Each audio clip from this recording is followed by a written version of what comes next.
fait moins le malin ici quand même.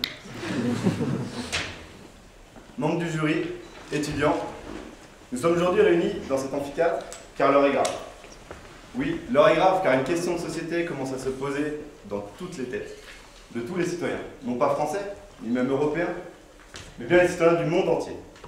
Je suis même sûr qu'en ce moment vous vous posez vous-même cette question. Jupe trop courte ou jambes trop longues? À l'heure où certains s'indignent du raccourcissement progressif de ce vêtement, dévoilant presque les parties intimes de la femme, d'autres s'en réjouissent. Je pense évidemment à certaines personnes présentes ici.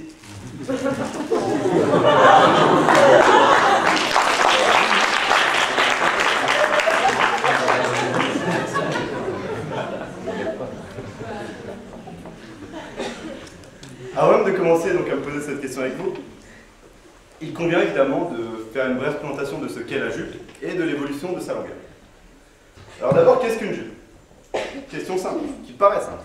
Alors, pour être sûr de capter la compréhension de tout le monde dans la salle, j'ai pris le Robert Junior, destiné aux 8-11 ans. On trouve en page 570 la définition du mot jupe, donc non féminin. Désigne un vêtement féminin qui part de la taille et couvre une partie des jambes. Un exemple est même donné. Julie a une jupe très courte. Alors, un point d'histoire de la jupe s'impose. À l'origine, ce vêtement désignait un vêtement unisexe. Mais, depuis 1672, ce terme désigne en Europe un vêtement presque exclusivement féminin. Alors, gardons tout de même une petite pensée pour nos amis écossais, qui portent le kilt à merveille. Alors, à l'origine, la coupe de cette jupe était très étroite et entravait les mouvements de la femme. Par la suite, au XIXe siècle, elle prend de l'ampleur jusqu'à atteindre une taille extraordinaire dans les années 1860 avec la jupe crinoline. Donc c'est un peu comme tout à l'heure. Voilà. La longueur est quand même bien supérieure à celle que nous connaissons aujourd'hui. C'est sous les genoux pour les plus courtes. Donc, alors, tout ce que je viens de dire, c'était... Personne n'a dû écouter, c'était bien chiant, je veux dire. Là, ça devient intéressant. Alors même que les hommes commençaient à perdre espoir, un miracle se produit dans les années 1960, l'apparition de la mini. Ce vêtement, grâce à l'astuce Marie Quant, n'excède pas 10 cm de longueur sous les fesses. Sophie Georges, cofondatrice de l'école Yves Saint-Laurent, a même fait de cette longueur une condition pour mériter l'appellation de mini-jupe, dans son livre Le vêtement de A à Z, paru en 2008. La mini-jupe reste le symbole de l'évolution des mœurs vestimentaires féminines, mais ce symbole est aujourd'hui menacé. Oui, car certains inconvénients s'attachent quand même au port de la mini-jupe. Premièrement, la mini-jupe oblige les femmes à croiser les jambes lorsqu'elles s'assoient, au risque de se retrouver dans une position, disons, impudique. Alors, les femmes y voient un inconvénient, alors que les hommes y voient une source de fantasme. Alors, tout le monde se souvient évidemment de cette scène dans le film Basic Instinct de Sharon Stone décroisant les jambes. Messieurs. Second inconvénient, et cela constitue un argument des plus sérieux, le port de la mini-jupe est tout de même source de commentaires désobligeants et de gestes parfois déplacés de certains hommes que je qualifierais d'irrespectueux ou de misogynes.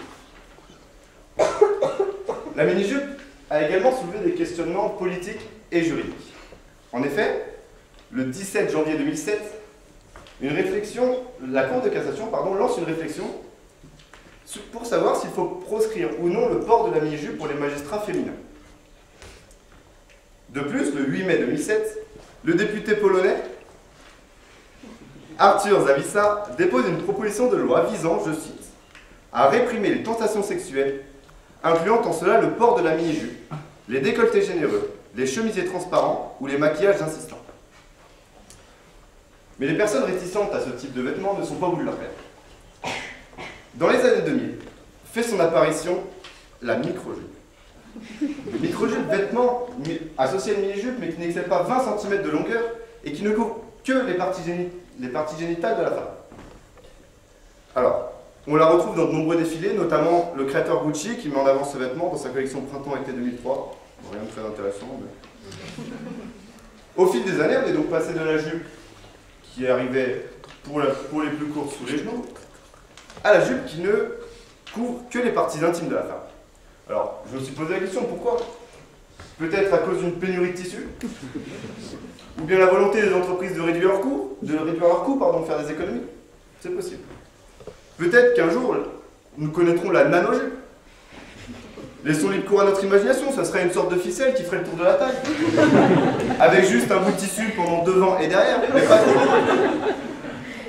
Voilà, donc liberté de mouvement et aération optimale garantie.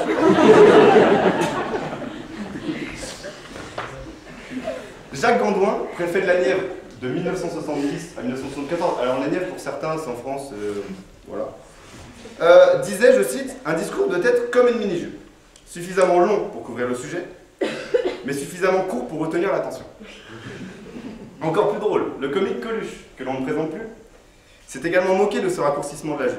Il disait, je cite, « De nos jours, étant donné que les mini-jupes se font de plus en plus courtes et les décolletés de plus en plus plongeants, il n'y a qu'à attendre que les deux se rejoignent. » Alors, depuis tout à l'heure, je vous parle du fait que la jupe ne cesse de raccourcir au fil du temps. Mais une autre question doit être soulevée. Il n'y a pas que la longueur de la jupe qui a une influence sur le regard que l'on peut porter sur une femme. Qu'en est-il de la longueur des jambes? Si les jupes sont de plus en plus courtes, n'est-ce pas parce que les jambes sont de plus en plus longues? Pour tenter de répondre à cela, j'ai essayé de procéder par comparaison. Alors pour que cela soit bien clair et compréhensible pour vos esprits, j'ai pris deux modèles littéralement opposés par la taille. La première, Adriana 42, et la seconde, Mimi Mati. Alors la pauvre, à chaque fois qu'il y a un rapport avec la taille, on prend son exemple. Mais bon, en même temps... Tout d'abord, prenons le cas d'Adriana 42. Ce mannequin de 43 ans mesure 1,85 m. Deux autres informations, elle pèse 60 kg et chose du 40. 1,85 m, elle est surtout connue pour avoir les jambes les plus longues du monde, paraît-il. Des jambes qui mesureraient 1,24 m. Cependant, cette information n'a jamais été vérifiée. Jamais été vérifiée, pourquoi? Parce que 1,24 m pour 1,85 m. Imaginez la proportion. Il reste 61 cm pour le buste et la tête. Ça ferait la distance entre son pied et son genou. Bizarre quand même.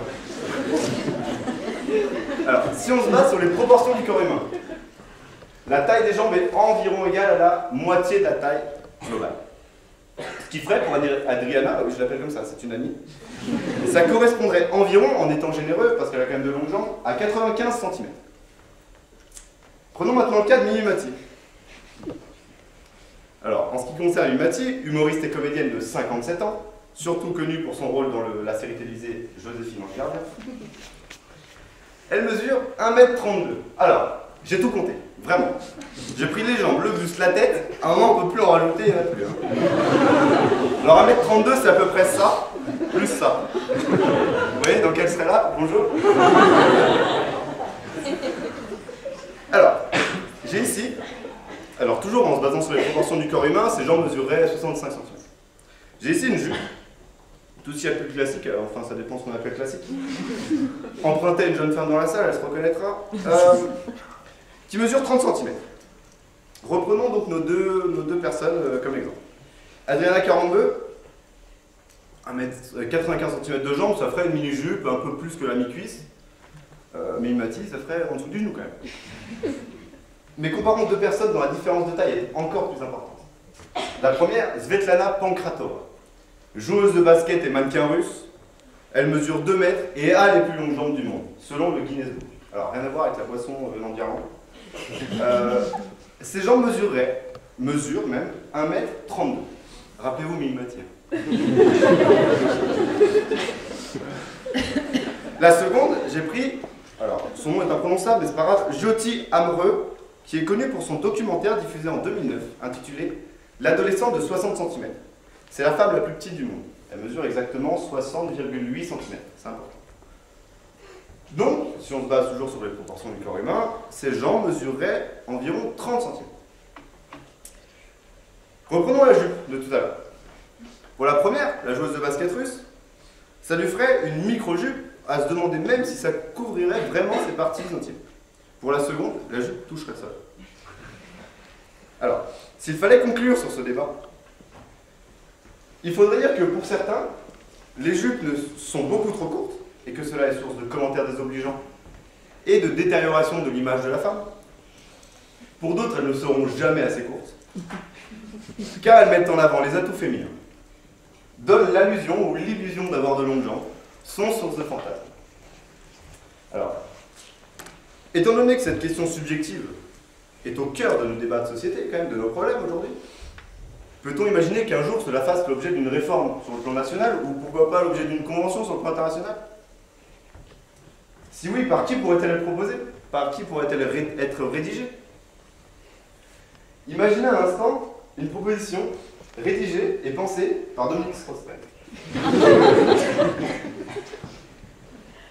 Ou bien par Alain Juppé. J'y ai pensé longtemps. Je terminerai par une citation de Lionel Schranowski qui disait, je cite, « Le problème n'est pas le vent qui soulève des problèmes, mais c'est bien la mini-jupe qui soulève des problèmes. » Merci.